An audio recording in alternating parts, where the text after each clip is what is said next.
Hi guys, Tyler Forster for RunItOnce.com. Today I'm going to be going over calling 3-bets from the small blind.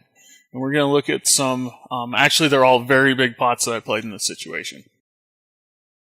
So now that I've tipped off the pre-flop action, we'll go ahead and raise here with a 7 offsuit. This particular player was playing an exploit strategy against me where he was raising upward of 40% of the time in this situation to a small sizing. So calling a 7 offsuit is super standard against that wide range. And we're going to see a really pretty aggressive play here from me, mainly because at the time I was folding rivers around 60%. So when you have a river c-bet fold frequency that's that high, it turns out that the most profitable play is to 3-barrel any 2 cards against you. The fun part about this was if you figure out a player is now going to 3-barrel any 2 cards against you or any error against you for 3 streets because he knows this exploit exists, then we get to make some call downs that we wouldn't normally be able to do. So this particular player was keying off the fact that I was folding to river 60% of the time, river c-bet 60% of the time. He knew that making this bet with any 2 cards would be a good bet. I actually flipped the strategy on him, and I'm calling here close to 80% of the time, so actually maybe 85. I'll be folding some flush draws here, and so hopefully we win a little bit of money, and you see the realization of both those facts in his hand. The 40% plus 3-bet out of the big blind, and then the auto 3-barrel on any board texture against me. So this makes me look really good. Unfortunately, he took a lot of advantage of that previously, so this was me gaining some of that equity back once I realized what he was up to. Here with King 10.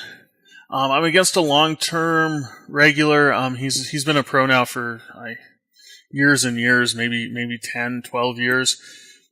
He's mainly going to be playing Rex at this point in time. I think he's at the table because Rachel Gammon's here.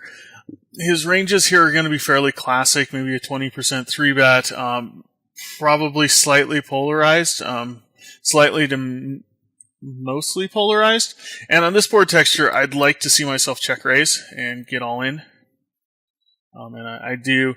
I think that with this strong of draw, check raising this board texture makes the most sense. I'm not, it's certainly unexploitable.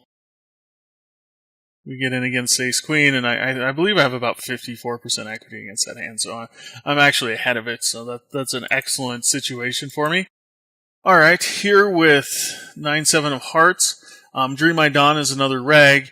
Of course, I'm calling here against a 3-bet. I need to call here relatively widely because I'm opening up 50% plus in the small blind.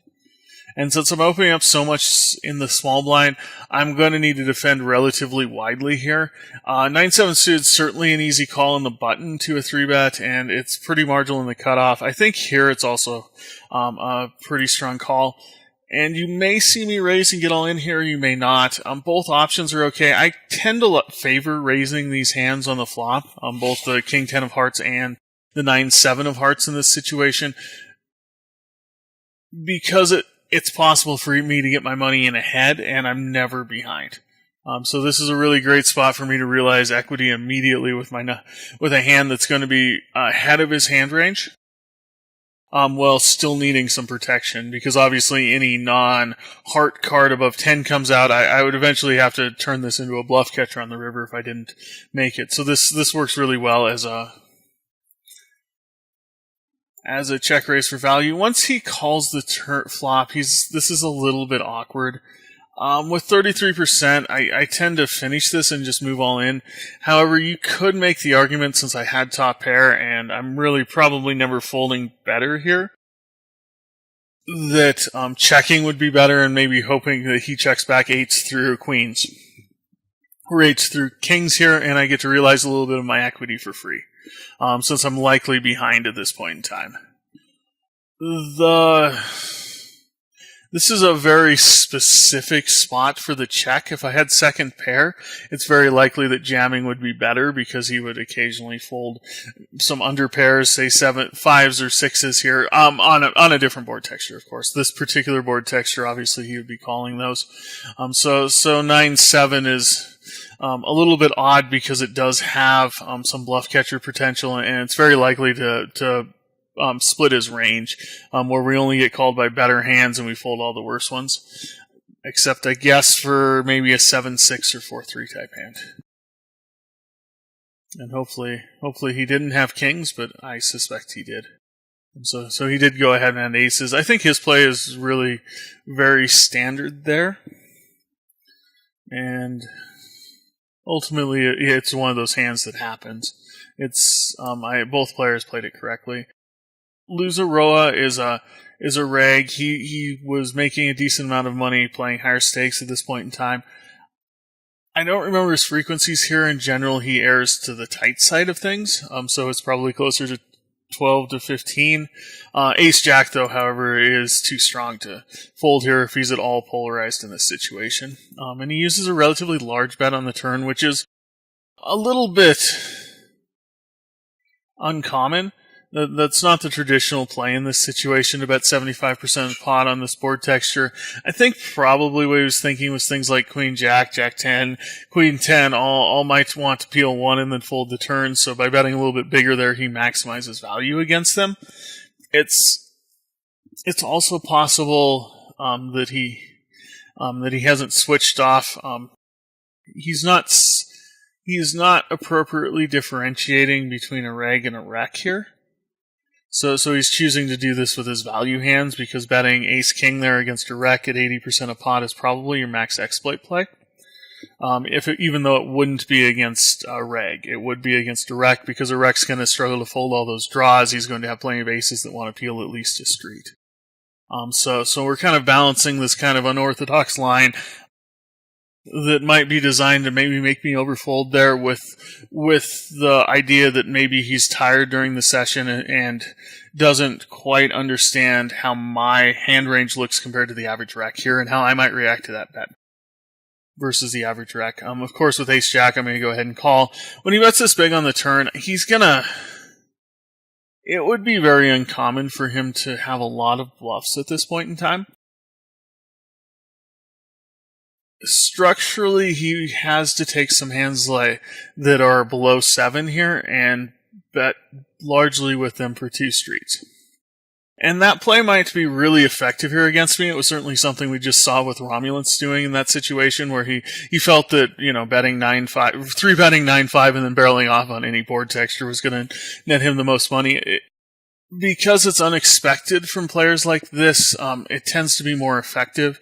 This board texture is really interesting because ultimately, if I have a pair, a Broadway, everything has some sort of draw. So really the few hands that don't have a pair plus draw are like ace-5, ace-6, ace-7, or ace-6, ace-5, ace-3 hands, and that's a very small part of my range. Even hands like 8-7 here have some sort of draw. So when I'm choosing my folding hands here, this range actually gets kind of interesting because I need to fold a small aces here and then peel some jacks. But what that effectively means from Roja's perspective is that this bluff's not likely to be very profitable, which means his hand range is going to be fairly strong at this point in time. And I believe I just check raise all in with all these draws. What we're seeing from the PioSims right now is that that's completely appropriate in these situations, is to check raise in your 2 pair hands on these dry boards. And so hopefully I went ahead and did that. And given the likely lack of bluffs, I'm not altogether unsurprised to see something like ace-queen here. He really... I didn't look at this hand before the session. It was played a while ago. I think the most likely scenario here for Roja is that he misunderstood who he was playing against. I think that he probably thought that I was some sort of wreck in this situation and didn't appropriately size his bet sizings toward a reg. It's something to keep in mind during future sessions against a player like Luja, that if he bets smaller in this board texture, he's really likely to be weaker. and that he's also likely to, in general, trademark his stronger hands by betting much more largely in these situations.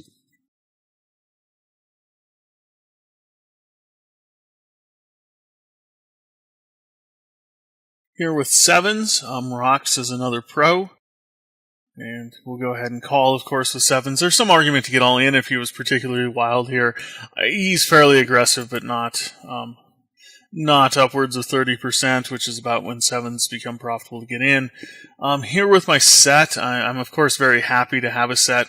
I think that this board texture in general, I should be playing relatively passively because of his fairly large range advantage against me if he's tight here. And then I hit quads. This is an interesting situation in that sometimes you'll see Pio donk these 7 turns, because it's more likely that I have a 7 than rock based on his pre-flop range, and then the flop they see the fact that he c-bet the flop, and so that means that from my perspective, it's that my range now has a slight nut advantage, and we'll see Pio donk here relatively frequently, and from an anecdotal perspective in this spot, we're going to see that I've found that players tend to call down relatively lightly if I lead this turn.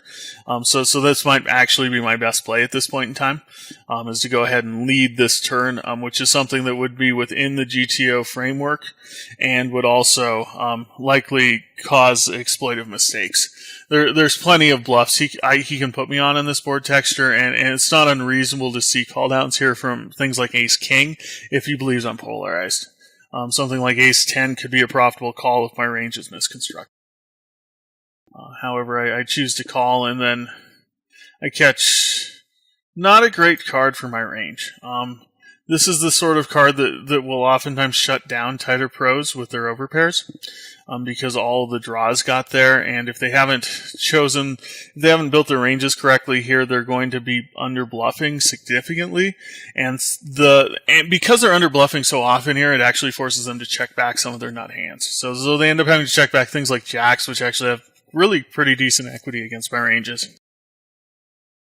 So I actually expect him to check here for a bit and be polarized with his betting. So we might see 10s and jacks check back, but he'll always bet his flushes, and then he'll bet some of his bluffs. And his bluffs he'll have to have thought a little bit harder about to create this situation. He'll have to have bet things like ace jack with the jack of hearts here, to have some bluffs on this card.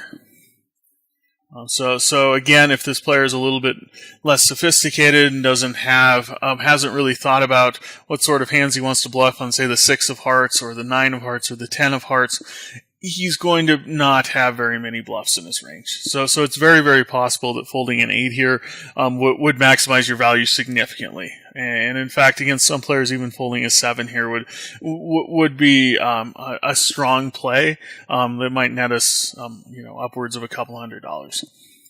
However, with quads, I'm very happy to call, and he does have a nut flush. Leading the turn probably would have gotten us into the same spot, and we don't really know anything about how he structures his bluffing range there, because obviously everyone who bets the flop with the ace-jack of hearts is going to continue betting the turn and river. We don't learn anything extra about how he might perceive his hand range and how he might try to bluff me in that situation. So here we see something a little bit unorthodox from me, and this is a clear mistake. I'm not sure what went through my head here. I assume he was very tight, but even against very tight ranges, 4-betting ace-king is going to net more money. With my 2-pair here, this isn't an ideal situation for me in the fact that he's going to be... It's possible that his minimum value hands here at this sizing are roughly around ace-king. A lot of players won't pot the turn with things like ace-queen with the queen of hearts. It's possible they should, but some players won't, which makes his minimum value hand here something like ace-king or ace-4. However, top 2 pair on this at this point in time is unfoldable for 2.5x pot. And hopefully he just is bluffing in some form. It's a little bit frustrating, because if he is bluffing here with something like 7-6 of hearts, then my pre-flop play, or 7-6 with a heart, so 7-6 offsuit, then my pre-flop play wasn't correct. I clearly should have been 4-betting him because his range was very weak and I have a very strong hand. Which leads me down the path where either my pre-flop play was inconsistent or this check raise is going to be inconsistent logically. And that's something I try to avoid. In these situations, I really want to make sure that I have an idea and I keep with that logically consistent strain. I don't flip my opinion of this player essentially based on my feeling, because nothing else has changed in the hand. There's been no further evidence here to suggest whether I should, whether I'm playing against 7-6 offsuit or I'm playing against ace queen. So the fact that I'm now flipping my logic here is a little bit rough. Luckily, this situation doesn't happen very often. And here I do end up check calling, and I check call the river. This is, I don't feel good about this hand, because if he has to have picked some stone cold bluffs here probably, or occasionally have hands like ace queen. And given that I'm getting 25%, I need 25% equity to call, and I have such a strong hand, I probably win here 15% of the time, all the time, and I feel obligated to call, but it's certainly not a spot where I'm excited to call. And he does go ahead and have queen 10, which I might be consistent with my play pre-flop. It's certainly consistent with his bet sizings. All right, ace-5 offsuit here against a rec this time, I believe. So we'll get a little bit of a switch up in player type. Here with ace-5 on this board texture, I'm calling ace-5 here in the big blind because oftentimes in the small blind, because oftentimes the big blind's range is relatively polarized, and I actually open up fairly widely here. So I need to make sure that I call enough, and ace-5 is really near the bottom of that range, but it should be marginally profitable. And on this board texture, of course, I'm super excited because top pair is, well, the best hand. Oftentimes in these spots. Here, this gets a little bit interesting. I really don't have a lot of a tip-off that I should be calling ace-5 of clubs here, and the 5 of clubs is actually an anti-blocker here, because some of his hands are going to be small flushes. However, I get bailed out with the 5 of hearts, and I call very quickly, and he does end up with a straight, which is really probably his most unlikely hand here.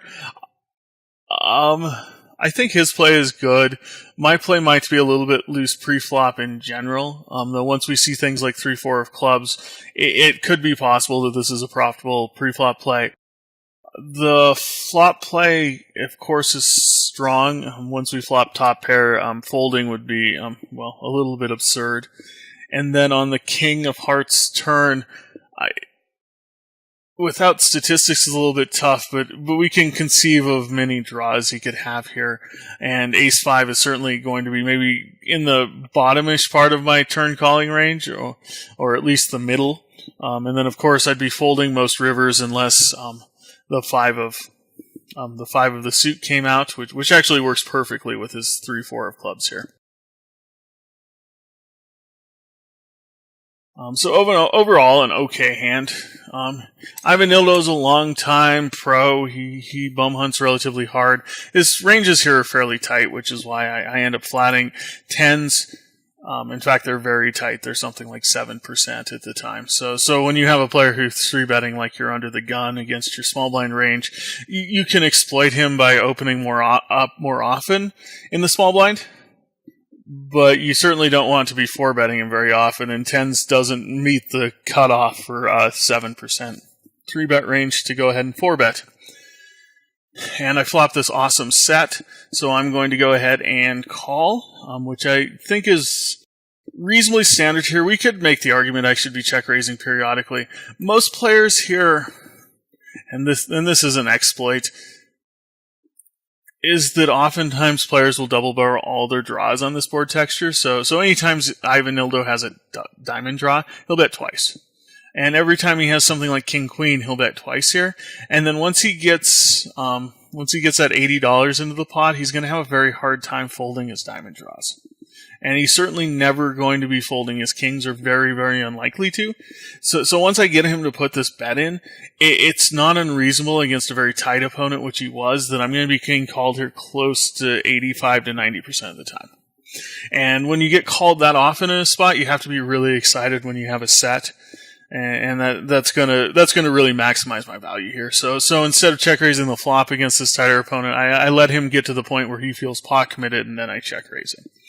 And that's a key idea against players who play really tight, because they aren't generally able to adjust in those situations, and so you really do peg them down into a range where they're going to call 90% of the time, which is absolutely incredible.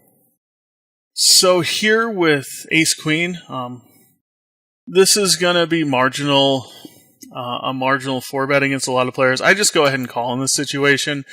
Here on the Queen 9-4 board texture, I decide to go for value here, and this is a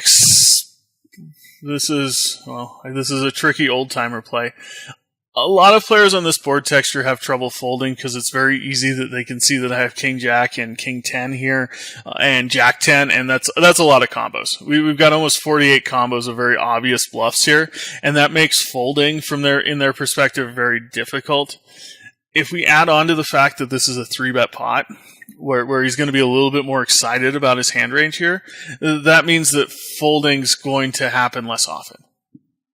He's just going to be less willing to fold than he is in a single raise pot, and he has plenty of bluffs he can put me on. All those things make a really cohesive argument and profitable argument for check raising a little bit slimmer for value.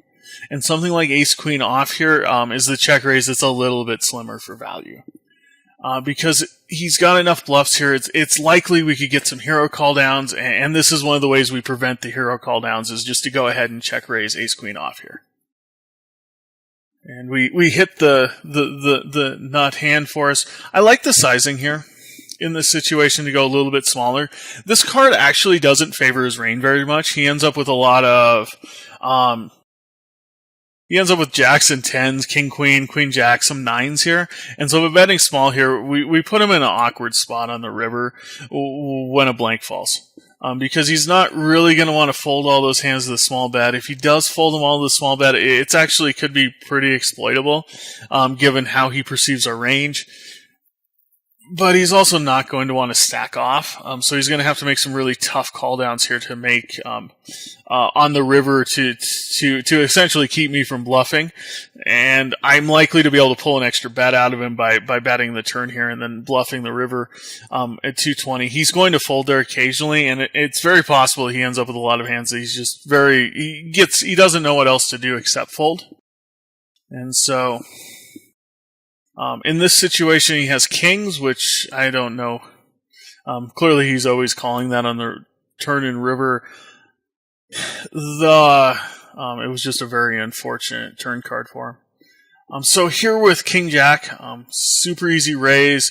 I'm of course defending here, and this hand is always one of the delicate ones because it's going to be generally just below his value ranges when we get to the river.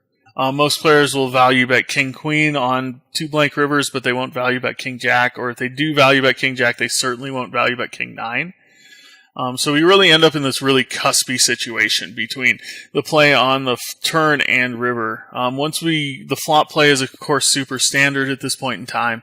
The turn play here with the Jack of Spades is generally a call. I end up jamming here. I don't have a good argument for the jam.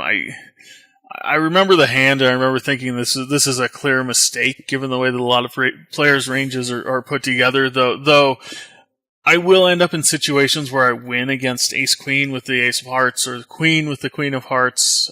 It happens periodically. However, I'm also going to be dead here to something like the Ace 7 of Hearts here a fair bit.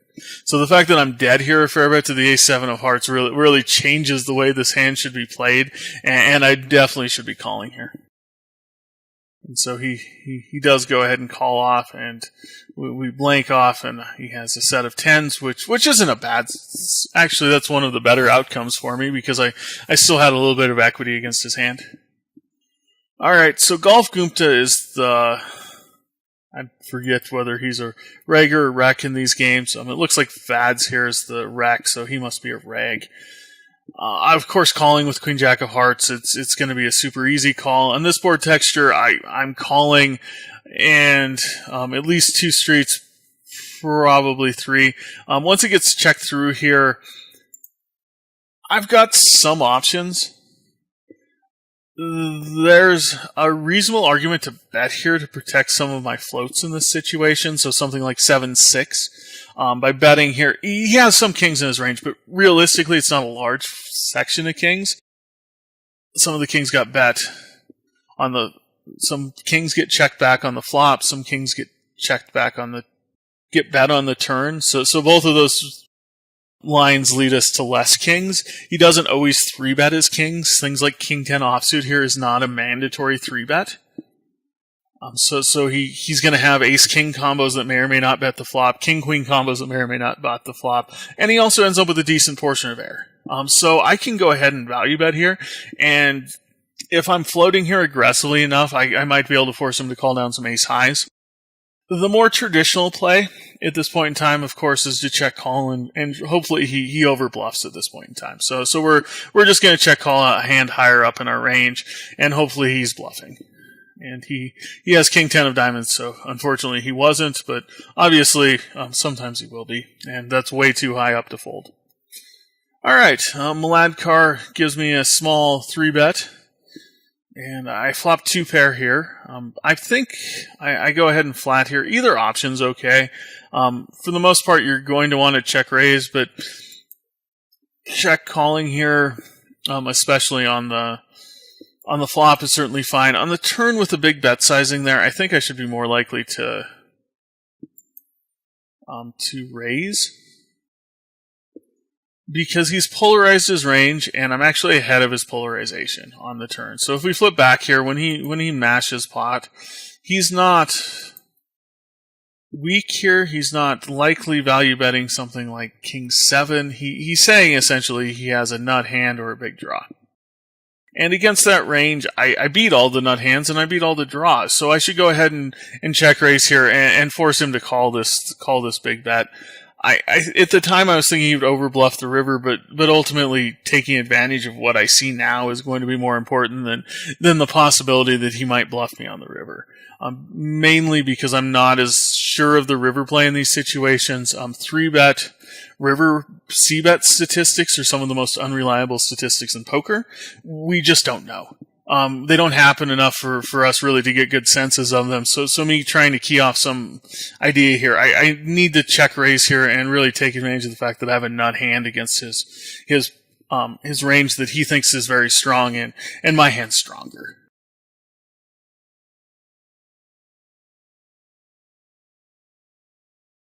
Alright, in the 7 of clubs, which is an unfortunate card, and he goes ahead and jams. I'm of course never folding. He does have 9s, which is apparently one of the few hands in his range that I actually don't beat on the turn. Kings, queens, and 9s. So here with king, queen, I have a straight. I choose to overbet here. I feel like my hands should be incredibly strong at this point in time. However, it's possible, given how tight players might be at this point in time, that I never get called by worse by betting these amounts. This actually is really cool and really, really profitable. It just doesn't happen to be profitable with this hand. If he's folding that often in these situations, because we're only betting slightly over pot on both streets, he still needs to call both the turn and river about 20% of the time. And it's really difficult to have a full house or better 20% of the time once you check back the flop. So this is really, if that's really what he's going to call in these situations, this is a really excellent bluffing spot for me. I should make a ton of money bluffing, and I want to balance some of those bluffs, so I'll go ahead and bet here. But this is certainly going to be near the marginal side of my value range here. most players might actually only call the river here with full houses. So this is this is possibly going to be very marginal, even though it's very profitable to bluff through. So this is one of these situations where game theory diverges from human play. And he does call relatively quickly, and he has ace jack. There's not. I think his check there's probably relatively standard. Any way that hand played out, we would have got all the money in the middle. So here with deuces, super cool spot. I'm going to definitely make some money check raising here, so I go ahead and check raise. You should see me just jam the turn, which is also super standard. I'm not going to spend a lot of time talking about this hand. Just bask in the fact that I won it. And I believe he had ace king, which doesn't give us a lot of information about his play. Well, back to Milad Kara. In a similar situation, I now have eights, so I'll go ahead and call. We see the super small 3-bet again. My flop is set, which I'm super excited about. We go ahead and we face a big bet here, which leads me to believe he probably doesn't have ace-3. He most likely has some sort of draw and overpair. I go ahead and call. Now with the small bet sizing, given how he played the previous hand, really the only hand that this is consistent with is Jack-10 or 10-6, I believe, if he does have a nut hand. All of his other hands here would bet much bigger. We saw that in the King-9 hand, which leads us into just a really odd spot where his range is very small, whatever hands he's chosen. It's maybe something like 10-9 here would prefer a smaller bet, maybe to try to rope in something like ace-8. However, the range here is very small that's going to choose this smaller bet. Based on his idea that he wants protection and on dry heavy boards he wants to bet largely, the fact that a jack and a 10 are going to come out are possible in this board texture form, and this makes this very dry. So he does go ahead and call, and I don't remember what he had. 9s apparently, which is an interesting choice. The smaller bet size here with 9s, I guess he was trying to elicit more money from things like 8s. What effectively happens here, like ace-8, what effectively happens here though is he allows me to draw for cheap, which ends up being the majority of my hand range with a set of 9s. So he may have misunderstood his hand range here a little bit. Unfortunately, that was a kind of cold decky. Alright, King Queen of Hearts. We're going to go ahead and face this 3-bet. On this board texture, I'm generally calling here with the backdoor floats. It's going to be relatively profitable. It's right around break even, and then of course I catch a couple of really good cards, and I'm going to call off. There's not really much else to be done.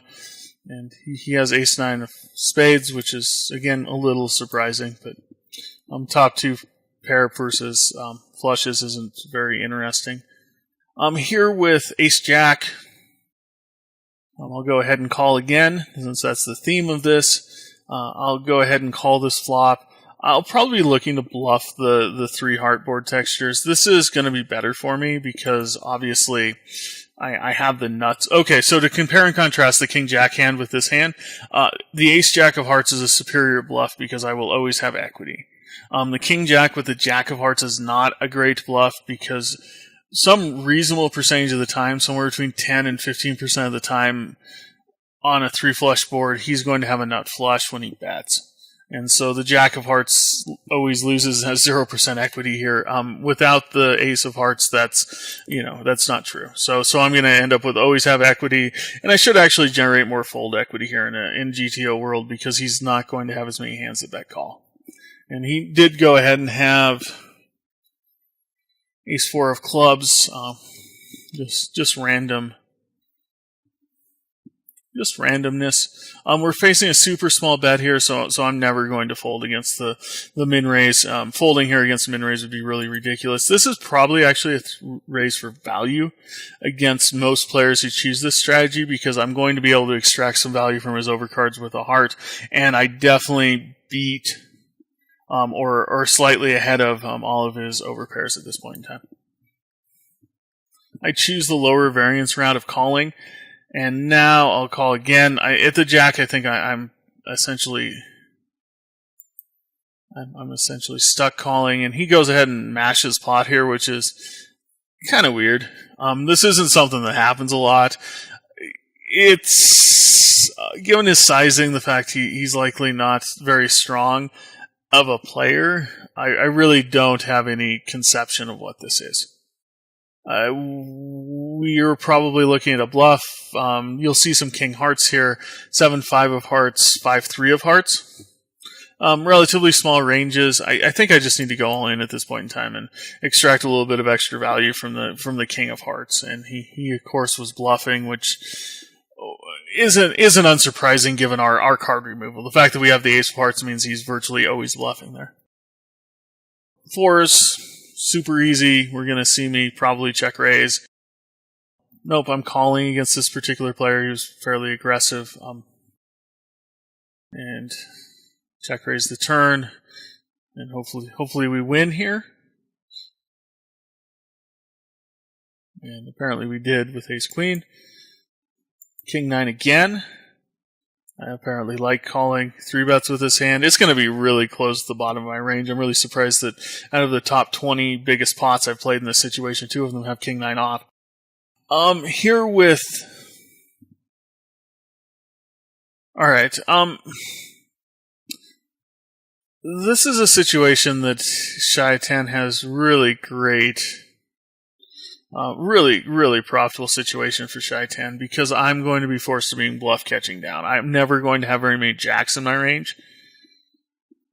However, he doesn't have all the jacks in his range either, so I have to figure out some sort of calling frequency here that's going to make him indifferent to bluffing me. A lot of players actually don't do this very well on this board texture, so over bluffing in Shaitan seems to make some sense in a vacuum setting. Obviously, as you get to know players and players figure out that you're over bluffing her quite frequently, then you start to see interesting call downs.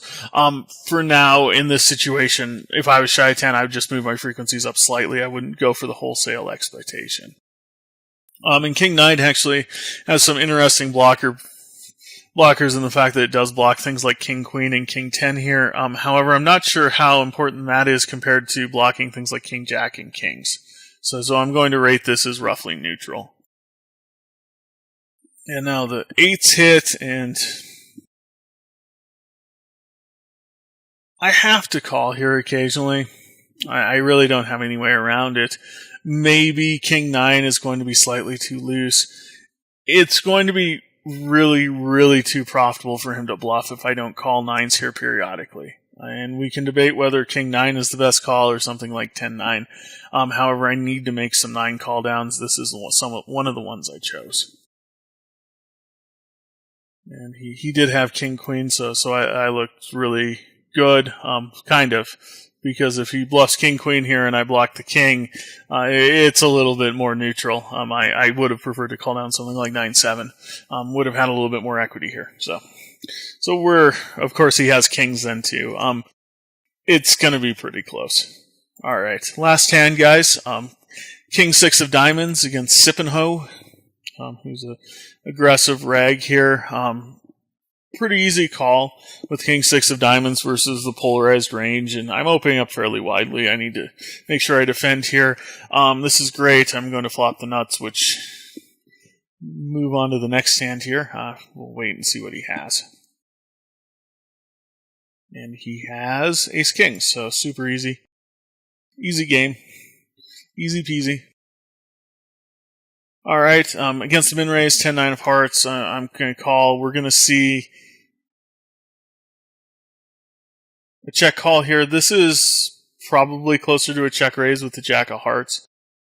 There's a nuance here. The fact that the Jack of Hearts, the Jack is a heart rather than the 8 is a heart, means that 10-9 of hearts has substantially more equity when we get all in because we never are drawing dead.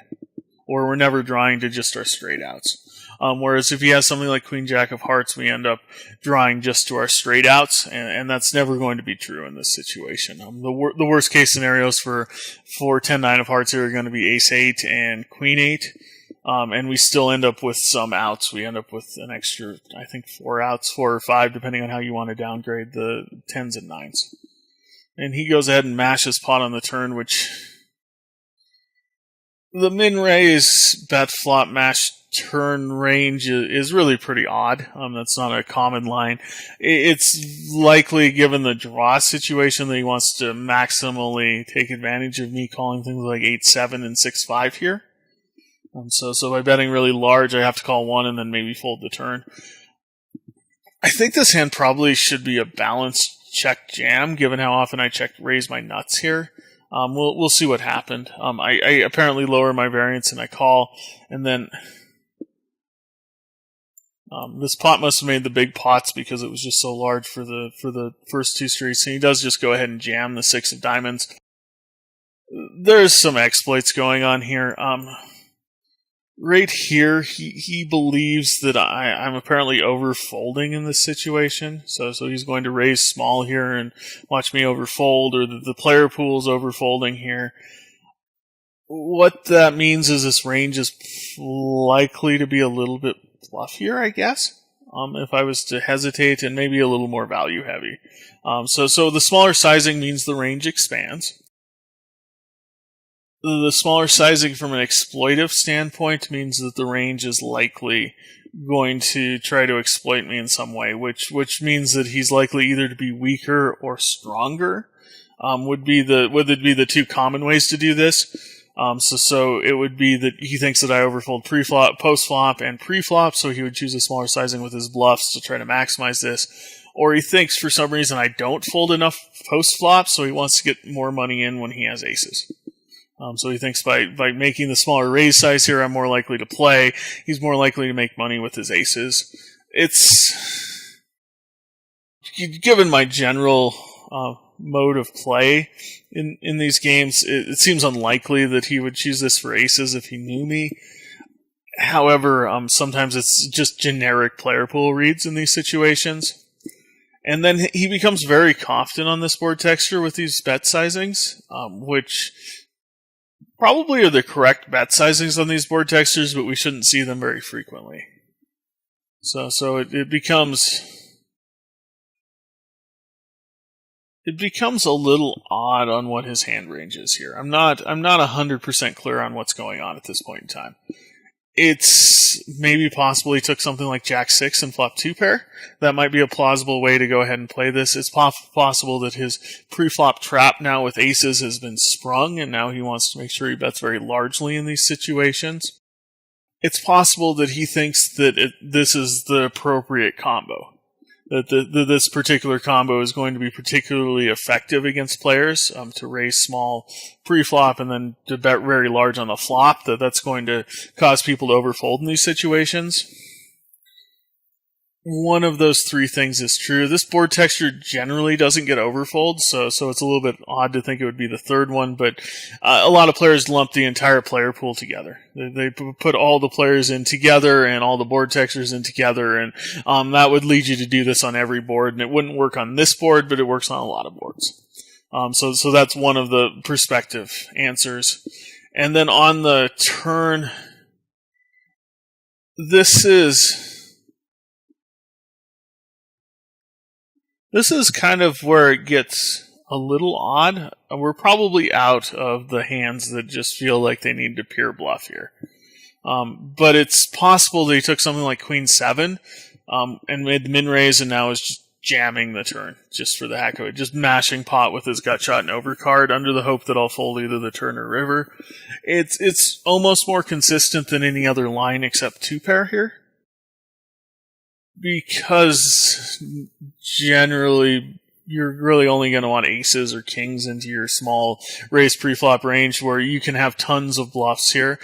So it becomes more likely that you have some sort of weird bluff that you ran that hit 2 pair, or some sort of gut shot, straight draw hand. And in fact, something like Queen 7 would make a lot of sense at this point in time. There's going to be a lot more combos of that in this range than there is going to be either 2 pair aces, prima facie without the action. So that lends some credence to the fact that it's very likely just a gut shot. which would lend me to likely check raise all in here being the most profitable play. The river's also almost under the same idea because you'll see the 6 of diamonds check back periodically by overpairs. I don't know if he was a particular player to do with it, but you will see some mid-stakes players check back overpairs at this point. So the fact that he didn't check lends a little bit more credence to him either having a backdoor flush draw or something like Queen 7 with the Queen of Diamonds and just going ahead and mowing through this. So super interesting hand here to finish. Thanks guys for watching. Tyler Forster for RunItOnce.com.